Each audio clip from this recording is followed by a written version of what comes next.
Assalamualaikum. DAEWOO Матиз, Тико, Тиконун клапан терүү жолдорун көргөзөбүз. Моторун 8 объем. Биринчи эле крышканы чечип алабыз. Шестигранник ключ 1, 2, 3, 4, 5, 6 болуп менен бошойт. Башты бошотуп койдум. Чечип.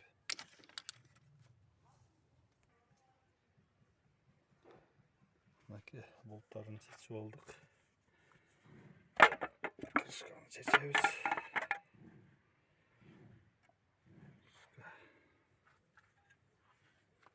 Чечилди. Зашний ремень жакты крем чечебиз. Бул жактын болттарын да чечкенбиз.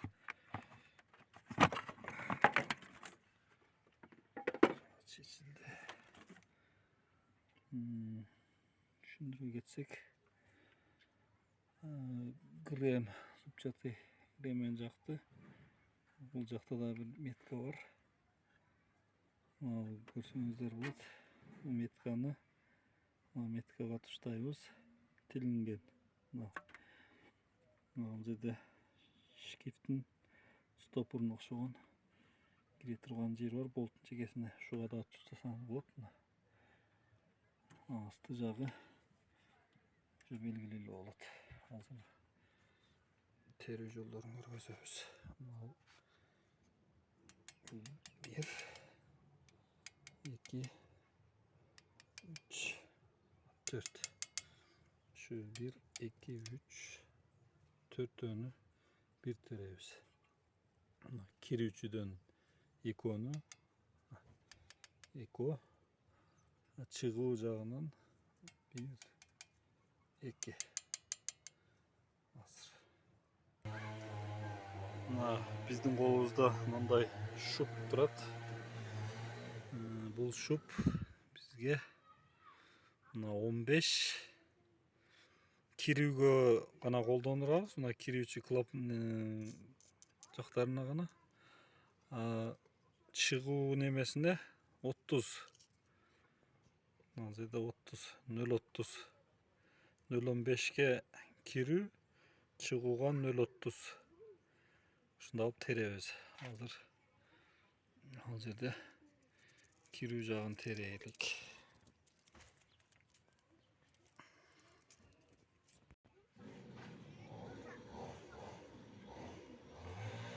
0.15 kirүү жагы клапан.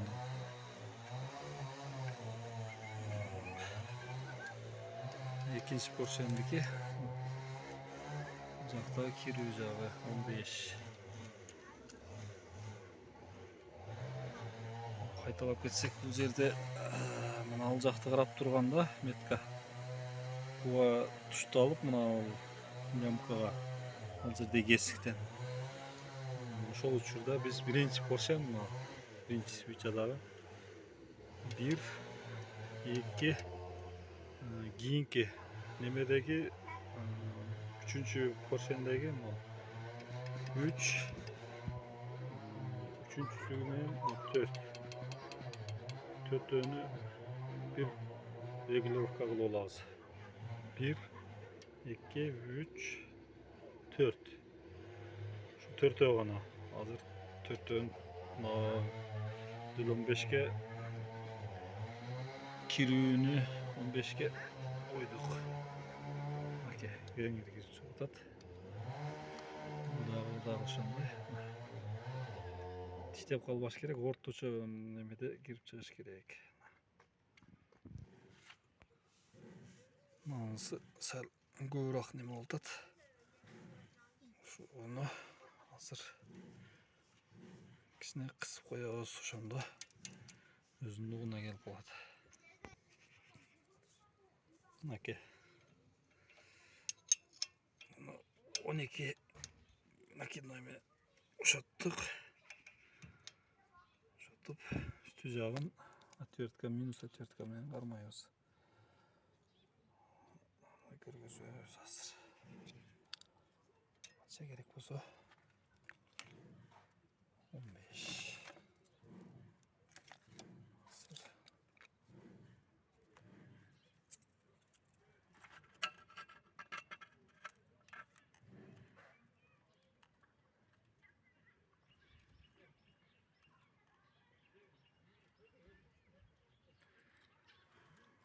Beşke koyup işte üstüne yırtkamının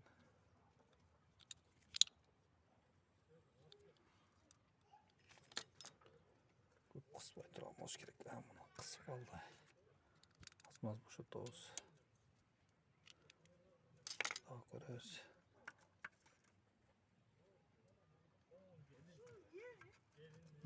Oynayıp kaldı.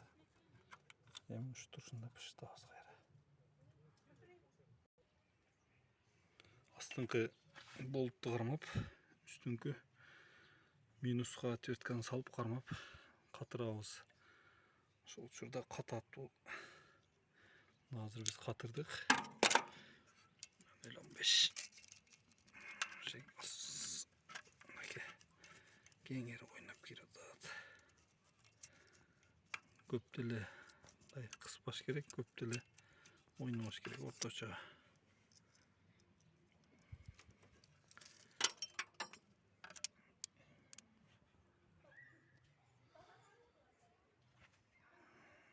Чыгуучу биринчи поршендин головканын эмесине ама кирбей атат бул жака. Азыр регилировка кылабыз. 1, 2, 3. Бул чыгуучудан 1, 2 гана болот азыр. Мына бул чоң ичүүбүз керек экен. Бул нормал кирип чыгып атат. Бул ушу бойдон калат.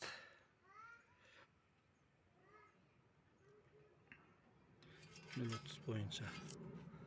Ал буну регилировка кылабыз азыр. Ой кирбей атат. Биринчиге. Биринчи поршенге кирбей атат. Чыгуучу клапан. Чыгаруучу. Мындайча айтканда күйгөн отту чыгаруучу. Кирбей атат. Азыр ушуну регилировка кылабыз. Бул жагы дагы 0.30га регилировка болду. Азыр катырдык биз. Көрсөңүздөр болот. Орточо ойноп. Көп деле ойнойт, көп деле чыгуучу жагы. Чыгуучунуку бул жагы бүттү. Бул жагы ошол өзүнүн 30 боюнча эле калды. 0.30га туш келет экен бул жагы. Бул жагын чоңойттук кичине. Тиштеп калбаш керек. Орточо мындай кирип чыгыш керек. Чыгуучу жагы. Эми 1, 2, 3, мен 4 бүттү. 1, 2, 3, 4. Андан кийинки мынау зубчатый ременди айландырабыз 360 градуска.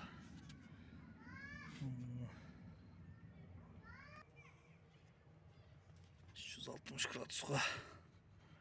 Азыр ушу меткасы боюнча калат.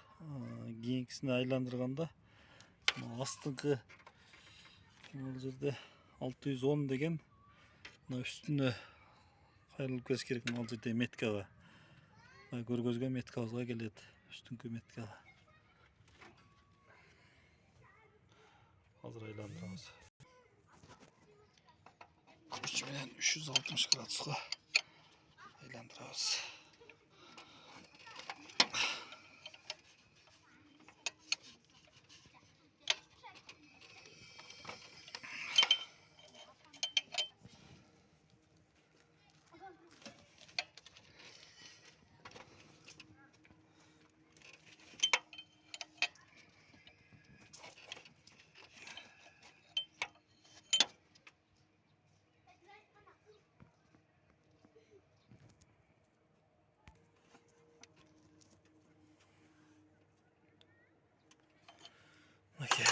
жерде меткага келди бул же.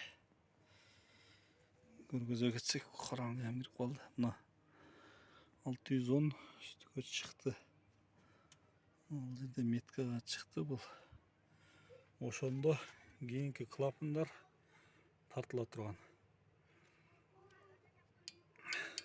Мына кирүүчү клапан 3-чү цилиндрдин поршендин мындайча айтканда 3-чүсүнүн кирүүчүсү,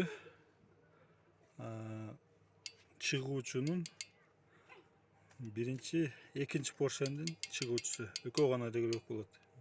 1, 2. 1, 2. Экөө гана. Ошо 360 градус бурулганда ошо экөө гана регулировка болот. 0.15 кирүүчүнүкү жакшы терилбейт, ушул бойдон калат. Чиштеп калбай атат, көп бош эмес, орточо улуп атса керек, үнү да жакшы болбой атат. Ушундай терилет. Кирүүчүсү,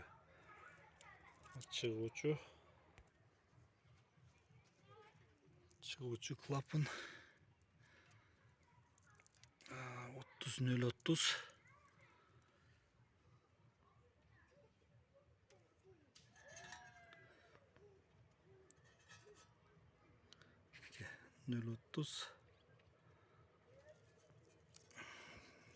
Кирип атат, бирок чиштеп калып атат. İçine boşatabız hazır bunu. Mana şunday 30'luk 0.30 çıgıuçu. Jağı koyuldu. Çištеп kalып атат.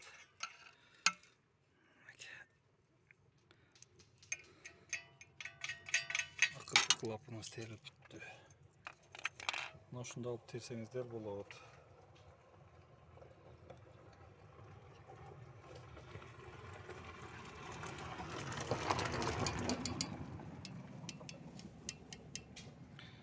Daha kaytalап айтып кетсем, экинчи положениеде айланганда мына грем 360 градуска бурулганда экинчи метка бар. Бул жерде экинчи меткага туура келгенде кирүүчүнүн 3-чү цилиндр кирүүчүсү регулировка болот 0.15ке, чыгуучусу мына 2-чи поршендин 2-чи клапаны, чыгуучу клапаны регулировка болот. 1, 2, 360 градуска бурулганда ошо экөө регулировка болот. Ушундай кылып регулировка кылсаңыздар болот.